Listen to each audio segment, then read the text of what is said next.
Lydia ജേക്കബിലേക്കാണ്. Lydia, ഇപ്പോൾ collector പറയുകയായിരുന്നു കാണാനില്ല എന്ന രീതിയിലേക്ക് 4 പേരുടെ ബന്ധുക്കൾ അങ്ങനെ എത്തിയിട്ടുണ്ട്. പക്ഷേ അത് 4 പേരെ മാത്രമാണോ എന്ന് നമുക്ക് ഈ ഘട്ടത്തിൽ ഉറപ്പിക്കാൻ കഴിയില്ല. കാരണം കോളുകൾ വരുന്നുണ്ട് എന്നതാണ്. ഒരു മൃതദേഹം കൂടി ഇനി തിരിച്ചറിയാനുണ്ട് എന്ന് പറയുന്നു. അപ്പോൾ അത് തിരിച്ചറിയാനുള്ള പരിശോധന എങ്ങനെയാണ് നടക്കുന്നത്? കൂടാതെ മറ്റ് 8 മൃതദേഹവും തിരിച്ചറിഞ്ഞ 8 മൃതദേഹവും ബന്ധുക്കൾക്ക് കൈമാറിയിരിക്കുന്നു. അങ്ങനെ ഏറ്റവും പുതിയ വിവരങ്ങൾ എങ്ങനെയാണ്? അനുജ, മോർച്ചറിയിലെത്തിയത് 9 മൃതദേഹങ്ങളാണ്. അതിൽ 8 മൃതദേഹങ്ങൾ തിരിച്ചറിഞ്ഞ് പോസ്റ്റ്മോർട്ടത്തിന് ശേഷം ബന്ധുക്കൾക്ക് വിട്ടു നൽകിയിട്ടുണ്ട്. ബാക്കിയുള്ളവ DNA സാമ്പിളുകൾ അടക്കം ശേഖരിച്ചിട്ടുണ്ട്. അങ്ങനെയെങ്കിൽ ആ പരിശോധന കഴിഞ്ഞെങ്കിൽ മാത്രമേ അതാരാണ് മരണപ്പെട്ടത് എന്നടക്കമുള്ള കാര്യങ്ങൾ വ്യക്തത വരികയുള്ളൂ. അല്പം മുമ്പ് ജില്ലാ കളക്ടർ ശിഖ സുരേന്ദ്രൻ സൂചിപ്പിച്ചതുപോലെ 4 പേരാണ് മിസ്സിംഗ് ഉണ്ട് എന്ന് പറഞ്ഞ് റിപ്പോർട്ട് ചെയ്ത് വന്നിട്ടുള്ളത്. അങ്ങനെയാണെങ്കിൽ ഈ 4 പേരുടെയും ഈ DNA സാമ്പിളുകൾ എടുത്ത് അതുകൂടി പരിശോധിക്കേണ്ടതായിട്ടുണ്ട്. അതുകൂടി മാച്ചിങ് ആണോ എന്ന് കൂടി പരിശോധിക്കേണ്ടതായിട്ടുണ്ട്.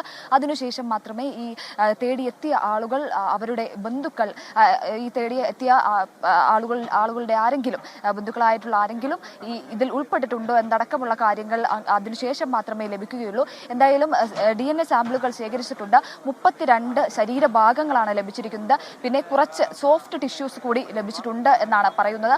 അങ്ങനെയാണെങ്കിൽ ഇതിൽ നിന്നൊക്കെ DNA സാമ്പിളുകൾ വേർതിരിച്ചെടുത്ത് ഏറിയാൽ മാക്സിമം പോയാൽ ഒരു 10 ദിവസം അല്ലെങ്കിൽ മാക്സിമം 3-4 ദിവസത്തിനുള്ളിൽ ഇത് പൂർത്തിയാക്കി DNA പരിശോധനകൾ പൂർത്തിയാക്കാനാകും എന്നാണ് കരുതുന്നത്. ഇപ്പോൾ മന്ത്രി വി എൻ വാസവൻ അടക്കമുള്ള ആളുകൾ ഇങ്ങോട്ടേക്ക് എത്തുന്നുണ്ട്. പ്രത്യേകിച്ച് ഈ രാഷ്ട്രീയ സാമൂഹിക രംഗത്തെ പ്രമുഖരടക്കം ഇങ്ങോട്ടേക്ക് എത്തി രാവിലെ മുതൽ തന്നെ മോർച്ചറിയിലേക്കും ഒപ്പം ആശുപത്രി കാഷ്വാലിറ്റിയിലേക്ക് അടക്കം എത്തി രോഗികളുടെ കാര്യങ്ങളും നിലവിൽ ചികിത്സയിലുള്ള ആളുകളുടെ കാര്യങ്ങളും മറ്റ് നടപടികളും ഒക്കെ ഏകോപിപ്പിച്ചു വരികയാണ്.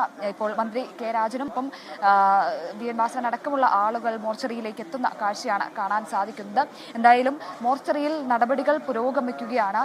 പ്രത്യേകിച്ച് നിലവിൽ 11 ശരീരഭാഗങ്ങളുടെ ഇൻക്വസ്റ്റ് നടപടികൾ ആയിട്ടുണ്ട്. ഇനി ബാക്കിയുള്ളവ കൂടി പൂർത്തിയാക്കാനുണ്ട്. അതുപോലെ തന്നെ DNA സാമ്പിളുകൾ കൂടി എടുക്കേണ്ടതായിട്ടുണ്ട്. രാജീവ് ഗാന്ധി ഇൻസ്റ്റിറ്റ്യൂട്ടിൽ നിന്നും സംഘം എത്തിയിട്ടുണ്ട്. അങ്ങനെ അതിന്റെ നടപടികളും കാര്യങ്ങളും ഒക്കെ ഏകദേശം രാവിലെ 10:30 മുതൽ ഈ DNA പരിശോധനയുടെ നടപടികളും കാര്യങ്ങളും ഒക്കെ പുരോഗമിച്ചുകൊണ്ടിരിക്കുകയാണ്. ഒപ്പം ഈ പരിക്കേറ്റവരുടെ കാര്യം, ഈ ചികിത്സയിലുള്ളവരുടെ കാര്യം 11 പേരാണ് ചികിത്സയിലുള്ളത് എന്നുള്ളതാണ്. ഈ 11 പേരിൽ 5 പേരുടെ നില അതീവ ഗുരുതരം തന്നെയാണ് എന്നുള്ളത് കൂടിയാണ് അറിയിക്കുന്നത്. ഈ 5 പേരിൽ 2 പേർ വെന്റിലേറ്റർ സഹായത്തോടെ കൂടിയാണ് ജീവൻ നിലനിർത്തുന്നത് എന്ന് കൂടിയുള്ള വളരെ ദുഃഖകരമായിട്ടുള്ള ഒരു കാര്യം കൂടിയാണ്. അതിൽ ഒരാൾ ലൈസൻസി കൂടിയായിട്ടുള്ള മുണ്ടയ്ക്കത്തോട് സതീശൻ കൂടിയാണ്. മറ്റൊരാൾ ഒരു പ്രവീൺ എന്ന് പറയുന്ന ആളാണ്. ഇങ്ങനെ 2 പേർ ഏകദേശം 90% പൊള്ളലേറ്റിട്ടുള്ള ആളുകളാണ്. അവരാണ് നിലവിൽ വെന്റിലേറ്ററിൽ കഴിയുന്നത്. ഇന്നലെ റിപ്പോർട്ട് ചെയ്തത് പ്രകാരം 14 പേർക്കാണ് പരിക്കേറ്റിട്ടുള്ളത്. അതിൽ 3 പേർ ഈ പ്രാഥമിക ചികിത്സകളൊക്കെ പൂർത്തിയാക്കി ആശുപത്രി വിട്ടിട്ടുണ്ട് എന്നുള്ളതാണ്. മറ്റുള്ള ആളുകളാണ് ഇപ്പോൾ നിലവിൽ ചികിത്സയിൽ തുടരുന്നത്. അതിൽ 5 പേരുടെ നിലയാണ് ഗുരുതരം എന്നുള്ളതാണ് ആശുപത്രി അധികൃതർ നിലവിൽ വ്യക്തമാക്കുന്നത്. ഏറ്റവും പുതിയ വിവരങ്ങൾ പ്രകാരം അങ്ങനെയാണ്. എന്തായാലും 8 പേരുടെ മൃതദേഹങ്ങൾ അത് കൊണ്ടുപോയിട്ടുണ്ട്, ബന്ധുക്കൾക്ക് വിട്ടു നൽകിയിട്ടുണ്ട്. ഈ മുൻപ് കളക്ടർ സൂചിപ്പിച്ചതുപോലെ തന്നെ 4 മിസ്സിംഗ് കേസുകൾ കൂടി റിപ്പോർട്ട് ചെയ്തിട്ടുണ്ട്. ഇന്നലെ രാത്രി മുതൽ നിരവധി ആളുകൾ മോർച്ചറിക്ക് സമീപം ഈ തിരിച്ചറിയലിനായി എത്തുന്നുണ്ട് എന്നുള്ളതാണ് ഏറ്റവും ദുഃഖകരമായിട്ടുള്ള കാര്യം. ഇപ്പോഴും ആളുകൾ കാത്തു നിൽക്കുന്നുണ്ട്. പലരും DNA സാമ്പിളുകൾ നൽകി കാത്തു നിൽക്കുന്ന ആളുകളാണ്. അതിന്റെ റിസൾട്ട് വരാൻ സമയമെടുക്കുമെങ്കിൽ പോലും ഇനിയുള്ള ഒരു മൃതദേഹം, അത് DNA സാമ്പിളിലൂടെ മാത്രമേ ആ മൃതദേഹം ആരാണ് എന്ന് കണ്ടെത്താൻ സാധിക്കുകയുള്ളൂ. പ്രത്യേകിച്ച് അത് പൂർണ്ണമായും ഒരു നശിച്ച നിലയിലാണ് ആ മൃതദേഹം ഉള്ളത് എന്നുള്ളത് കൂടിയാണ്. ഈ മൃതദേഹങ്ങൾ ലഭിച്ചതും അത് പൂർണ്ണ തോതിൽ ഒരു മൃതദേഹം എന്ന് വിളിക്കാവുന്ന തരത്തിൽ ഒരു 9 മൃതദേഹമാണ്. അതിൽ തന്നെയും ഈ ശരീരഭാഗങ്ങൾ നഷ്ടപ്പെട്ടവ ഉണ്ട് എന്നുള്ളത് കൂടിയാണ് ഏറ്റവും പ്രധാനപ്പെട്ട കാര്യം. അത്തരത്തിൽ മോർച്ചറിയിൽ ആ തരത്തിലുള്ള നടപടികളും കാര്യങ്ങളുമൊക്കെ പുരോഗമിച്ചുകൊണ്ടിരിക്കുകയാണ്. അതോടൊപ്പം തന്നെ ചികിത്സയിലുള്ളവരുടെ കാര്യങ്ങളും അതുപോലെ 11 പേർ നിലവിൽ ചികിത്സയിലുണ്ട്, അതുകൂടി പുരോഗമിക്കുകയാണ്. ഒപ്പം ഈ സാമൂഹ്യ രാഷ്ട്രീയ രംഗത്തെ പ്രമുഖർ, മന്ത്രിമാരടക്കമുള്ള ആളുകൾ, ജില്ലാ ഭരണകൂടം അടക്കം ഇത് ഏകോപിപ്പിക്കാനായി മുന്നിലുണ്ട്.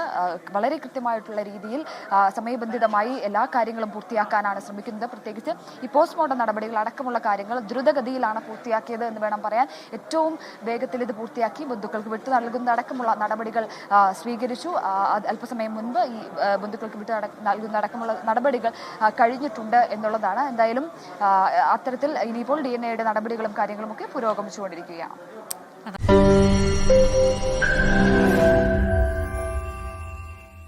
ലോകത്തെവിടെയായാലും ഏത് സമയത്തും 24 വാർത്തകളും ഓഗ്മെന്റഡ് റിയാലിറ്റി പാക്കേജുകളും എക്സ്പ്ലെയിനറുകളും വിശദമായി കാണാൻ ഞങ്ങളുടെ യൂട്യൂബ് ചാനൽ നിങ്ങൾക്ക് സബ്സ്ക്രൈബ് ചെയ്യാം.